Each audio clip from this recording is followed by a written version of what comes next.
tu as lu comme livre? Donc moi j'ai lu Un papa de sang de Jean Hatzfeld. Et il raconte quoi?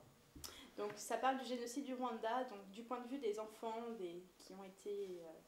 qui sont nés pendant ou après le génocide. D'accord. Est-ce que tu peux nous parler un peu de Jean Hatzfeld? Donc Jean Hatzfeld à la base est un journaliste, donc il a été chroniqueur à la Libération. Et du jour au lendemain, après mai 68, il a pris la route, il est parti pour Katmandou et c'est là qu'il est devenu reporter de guerre. Donc il a écrit notamment plusieurs livres sur le génocide du Rwanda. Donc on a Dans le nu de ma vie, Une saison de machette, La stratégie des antilopes et donc Un papa de sang qui est à l'intérieur. Et il écrit plutôt quel genre de livre? Donc c'est plutôt des biographies, témoignages, ça varie entre les deux.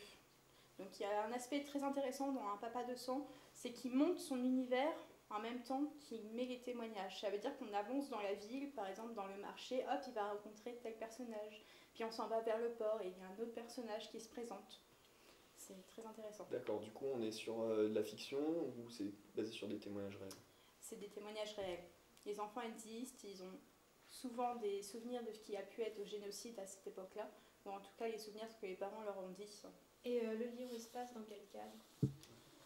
Donc ça se passe au Rwanda, du côté de la colline de Nyamata, donc au bord des marais. C'est là où il y a le centre du génocide à l'époque, en 95 il me semble. 94, exactement.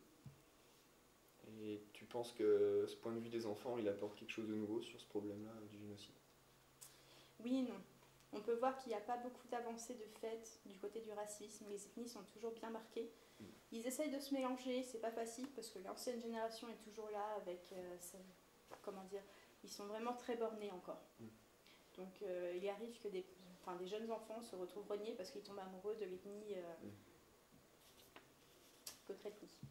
Et toi, ton avis personnel, du coup, sur ceci? Alors c'est un livre très dur. Déjà dur parce que d'un côté il y a toute la francophonie, c'est-à-dire qu'il parle dans un français un peu dépassé pour nos oreilles modernes. Et c'est aussi des témoignages, donc c'est poignant. Il y a beaucoup de confusion, on ne sait pas trop où ils veulent en venir eux-mêmes.